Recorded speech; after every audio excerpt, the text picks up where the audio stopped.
তোমার পার্টনার তোমাকে এই মুহূর্তে ইগনোর করছে এবং তুমি বুঝে উঠতে পারছো না যে সে কেন তোমাকে ইগনোর করছে। তুমি মাঝে মাঝে এটাও ফিল করো যে তোমার রিলেশনশিপের মধ্যে তোমার পার্টনারের কাছে তোমার কোনো ভ্যালু নেই, তোমার কোনো গুরুত্বই নেই এবং তুমি চাও যে তোমার পার্টনার রিগ্রেট ফিল করুক। দেখো, আমরা প্রত্যেকজন নিজের লাইফে কখনো কখনো না এই জিনিসটাকে অনুভব করেছি যে আমাদেরকে সেই মানুষটা সবচেয়ে বেশি যন্ত্রণা, সবচেয়ে বেশি কষ্ট দেয়, যাদেরকে সবচেয়ে বেশি আমরা ভালোবাসি, যাদেরকে সবচেয়ে বেশি আমরা কেয়ার করি, সেই মানুষটাই আমাদেরকে সবচেয়ে বেশি ইগনোর করে। তো ডোন্ট ওয়ারি, আজকের এই ভিডিওতে আমি তোমাদেরকে বলবো যে কিভাবে তুমি এই সিচুয়েশনকে হ্যান্ডেল করে নিজের গুরুত্বটাকে নিজের পার্টনারের কাছে বাড়িয়ে নিতে পারবে। তো ভিডিওকে সম্পূর্ণ দেখার জন্য তোমাকে অনুরোধ করছি, একদম স্কিপ করবে না, পুরো ভিডিওটা দেখলে তুমি বুঝতে পারবে। কারণ এই ভিডিওতে আমি তোমাকে 5টা এমন পয়েন্ট বলবো এবং এমন ইজি এবং অনেক ইফেক্টিভ পয়েন্ট, যেগুলোকে তুমি নিজের লাইফে ইউটিলাইজ করো, তাহলে তুমি 100% নিজের পার্টনারের কাছে নিজের গুরুত্বটাকে আবার বাড়িয়ে তুলতে পারবে এবং তোমার পার্টনার রিগ্রেট হতে বাধ্য হবে যে সে কেন তোমাকে ইগনোর করেছে। তো হ্যালো ফ্রেন্ডস, আমি আছি আশরাফ এবং তোমরা এই মুহূর্তে দেখছো আমাকে ইউটিউব চ্যানেল কিছু অজানা কথায়। যদি চ্যানেল নতুন আছে তো প্লিজ চ্যানেলটাকে সাবস্ক্রাইব করে দাও, আর যদি অলরেডি চ্যানেলটাকে সাবস্ক্রাইব করে রেখেছো তাহলে তোমাদেরকে অনেক অনেক ধন্যবাদ। চলো ভিডিওটাকে স্টার্ট করি। আপনার যখন তোমাকে ইগনোর করছে, ঠিক এই মুহূর্তে তুমি কি করছো যে তুমি তার সঙ্গে বারবার কন্ট্যাক্ট করার চেষ্টা করছো, বারবার তাকে ফোন মেসেজ করছো, বারবার তার সঙ্গে দেখা করার জন্য তাকে অনুরোধ করছো। তো এটা একটা প্রথম তো ভালো আছে, কারণ তুমি তো জানার অধিকার আছে যে সে কেন তোমাকে ইগনোর করছে। তুমি তো একটা ভালো পার্টনার, তুমি একজন ভালো পার্টনার হিসাবে এই জিনিসটা প্রথম কিছুদিন করলে, কিন্তু স্টপ, আর করার দরকার নেই। যখন সেই মানুষটা তোমার বারবার রিকোয়েস্ট করার পরও যে সে তোমাকে ইগনোর করেই চলেছে, তখন তার সঙ্গে আর কন্ট্যাক্ট করার কোনো প্রয়োজন নেই। কারণ বারবার তার সঙ্গে যদি তুমি কন্ট্যাক্ট করার জন্য তাকে রিকোয়েস্টটা পাঠাতে থাকো, রিকোয়েস্ট করতে থাকো, তখন তুমি নিজেকে উইক পার্সোনালিটি হিসাবে তার কাছে নিজেকে রিপ্রেজেন্ট করছো। তো নিজেকে উইক পার্সোনালিটি হিসাবে রিপ্রেজেন্ট করার থেকে তো ভালো ঠিক এই মুহূর্তে যখন তোমার পার্টনার তোমাকে ইগনোর করছে, নিজের লাইফ সম্বন্ধে একটু চিন্তা ভাবনা করো, নিজের উপরে একটু কেয়ার নাও, নিজের উপরে একটু যত্ন নাও এবং নিজেকে বেটার বানানোর চেষ্টা করো। কারণ দেখো, প্রত্যেকটা মানুষ বেটার মানুষের দিকে একটু অ্যাট্রাক্ট হয় এবং এই মুহূর্তে যদি তুমি নিজেকে বেটার বানানোর জন্য যদি একটু হার্ডওয়ার্ক করতে আরম্ভ করো, তাহলে তুমি নিশ্চয়ই কিছু না কিছুটা বেটার হবে এবং এই বেটার হওয়ার পর তোমার পার্টনার কিন্তু রিগ্রেট করবেই যে সে কেন তোমাকে ইগনোর করেছে।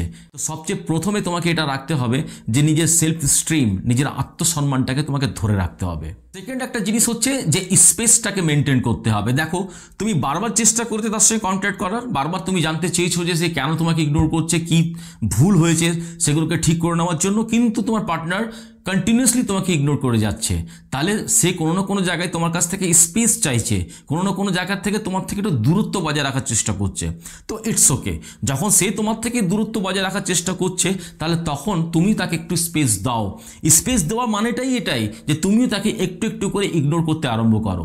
দেখো, কন্টিনিউয়াসলি তাকে ফোন মেসেজ করে তাকে কন্ট্যাক্ট করাটা তুমি বন্ধ করেছো, এবার তুমি তার থেকে স্পেস মেনটেন করছো, মানে তুমি তাকে ইগনোর করছো।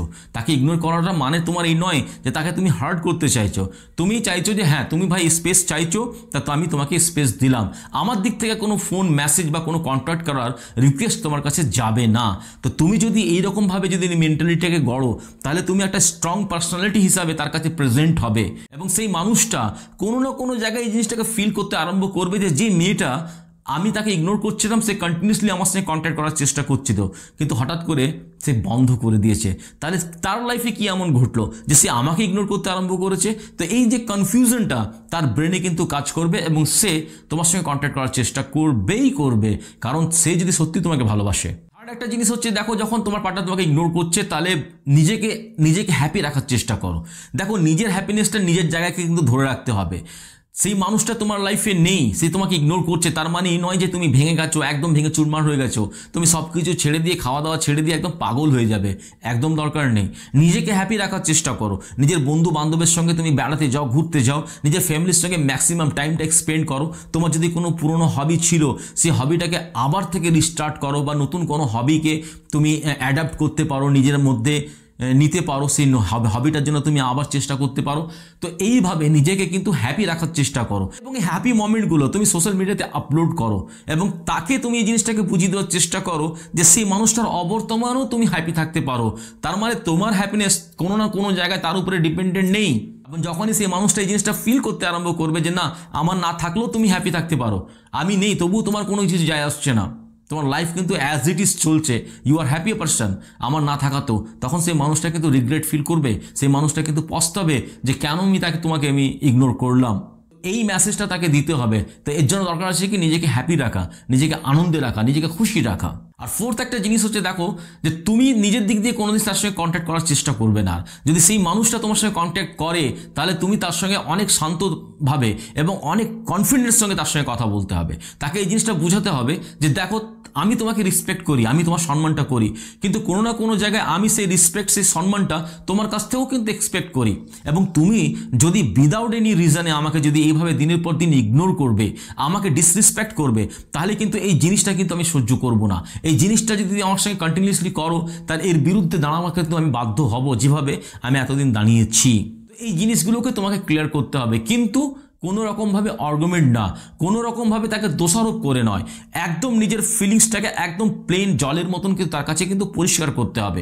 এবং নিজের বাউন্ডারিজটাকে কিন্তু তোমাকে জানিয়ে দিতে হবে যে দেখো রিলেশনশিপের মধ্যে তুমি আমাকে ইগনোর করছো ঠিক আছে, কিন্তু তার একটা পারফেক্ট রিজন থাকবে, তার একটা পারফেক্ট রিজন হওয়ার দরকার আছে। উইদাউট এনি পারফেক্ট রিজনে তুমি আমাকে দিনের পর দিন ইগনোর করবেটা কেন? এবং এই জিনিসটাকে আমি কোনো মতেই কিন্তু টলারেট করব না, কোনো মতে সহ্য করব না। যদি তুমি এটা কন্টিনিউয়াসলি করেছো তাহলে আমাকে আমার রিলেশনশিপ নিয়ে কিন্তু ডিপলি চিন্তা ভাবনা করতে হবে। তো নিজের যে স্ট্রং সাইডটা আছে, যে তুমি তাকে এই জিনিসটাকে ক্লিয়ার করে দাও যখনই সে তোমার সঙ্গে কথা বলতে আসবে, যখন সে তোমার সঙ্গে কন্ট্যাক্ট করবে, কিন্তু অনেক ঠান্ডা মাথায় এবং অনেক কনফিডেন্টের সঙ্গে তোমাকে এই কথাগুলো তাকে বলতে হবে। দেখো একবার দুবার বললে কিন্তু এই জিনিসগুলো হবে না। একবার তুমি বললে সেই জিনিসটাকে সে বুঝে যাবে, এটা নাও হতে পারে। হয়তো সে দুবার তিনবার তোমার সঙ্গে কথা বললো, কিন্তু দুবার তিনবারও কিন্তু তোমাকে তোমার ডিসিশনটাতে কিন্তু স্ট্রংলি তোমাকে স্ট্যান্ড থাকতে হবে। এবং সে একবার কথা বলার পর যদি সে তোমার সঙ্গে 2-3 দিন আবার কন্ট্যাক্ট না করে, তাহলে তার সঙ্গে তুমি আবার কন্ট্যাক্ট করতে যেও না। অনেক মেয়েরা কি ভাবে জানো, যে সে তো আমার সঙ্গে কন্ট্যাক্ট করেছিল, একবার তো সে নিজের দিক থেকে চেষ্টা করেছে, একবার আমি তার সঙ্গে চেষ্টা করে দেখি। না, সে যদি তোমার সঙ্গে কথা বলে আবার 2-3 দিন চুপ থাকে, তাহলে তুমিও চুপ থাকো। সে 2-3 দিন পর আবার তোমার সঙ্গে যোগাযোগ করবে। অনেক মানুষ কি হয় জানো তো, নিজের ভুলটাকে অ্যাডমিট তো করে না, কিন্তু সে মনে মনে জিনিসটাকে স্বীকার করে যে হ্যাঁ আমি একটা ভুল করেছি।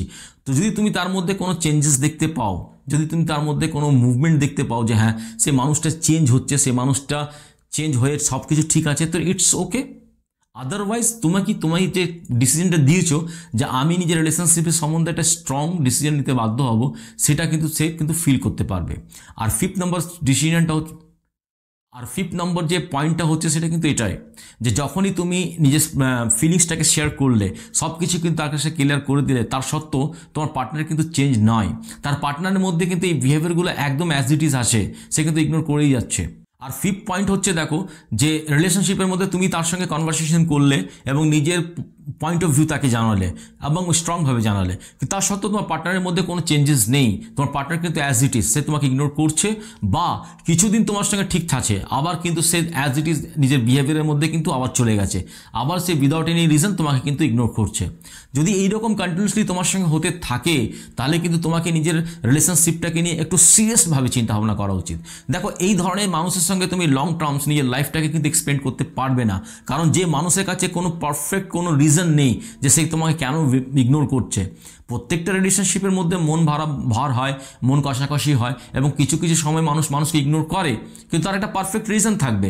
যখন তোমাদের মধ্যে কনভারসেশন হবে, তখন হয়তো সে কোনো একটা পারফেক্ট রিজন দিল, হয়তো রিজনটা কোনো স্ট্রং রিজন নয়, কিন্তু একটা রিজন থাকবে তা।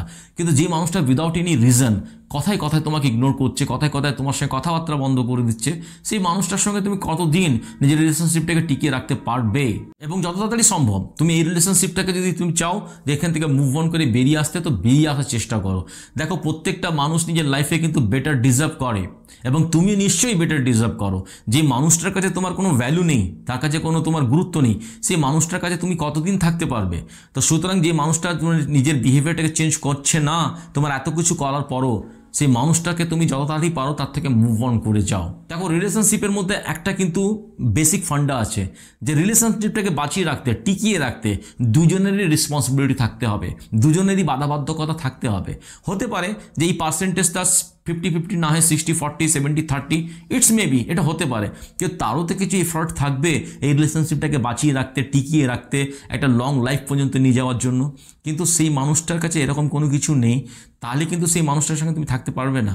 তো নিজেকে হ্যাপি রাখতে হবে, নিজেকে স্ট্রং, নিজেকে বিলিভ করতে হবে, নিজের সেলফ কনফিডেন্সটাকে তোমাকে হাই করতে হবে। তো দেখো ভিডিওটা আশা করি তোমাদেরকে ভালো লাগবে, এবং ভিডিওটা তোমার লাইফে কোনো না কোনো ভ্যালু অ্যাড করছে। ভিডিওটা যদি তোমাদের ভালো লাগে তারা কমেন্ট করবে, একটা লাইক করে দিয়ে একটা কমেন্ট করবে, এবং তুমি আমাকে জানাও যে তোমার লাইফে কি এরকম কোনো সিচুয়েশন এসছে যেখানে তোমার পার্টনার উইদাউট এনি রিজন তোমাকে দিনের পর দিন ইগনোর করে গেছে, এবং সেই সিচুয়েশনটা তুমি কীভাবে ওভারকাম করেছো সেটাও আমাকে কিন্তু কমেন্টে জানাবে। এই ভিডিওটা তোমাদের কেমন লেগেছে এটাও কিন্তু আমাকে কমেন্টে জানাবে। নিজের সেই সমস্ত বন্ধু বান্ধবদের সঙ্গে শেয়ার করে দিও যারা নিজের রিলেশনশিপের মধ্যে নিজের গুরুত্বটাকে হারিয়ে ফেলেছে, যার পার্টনার উইদাউট এনি রিজন তাকে কিন্তু দিনের পর দিন ইগনোর করছে, তারাও এই ভিডিওটা থেকে কিছু উপকৃত পাক, কিছু উপকার হোক তাদের। আর যদি চ্যানেলে নতুন আছে তো প্লিজ চ্যানেলটাকে সাবস্ক্রাইব করে দাও, যদি অলরেডি চ্যানেলটাকে সাবস্ক্রাইব করে রেখেছো তাহলে তোমাদেরকে অনেক অনেক ধন্যবাদ। অনেক ভালো থাকো, অনেক আনন্দ থাকো। Thank you very much.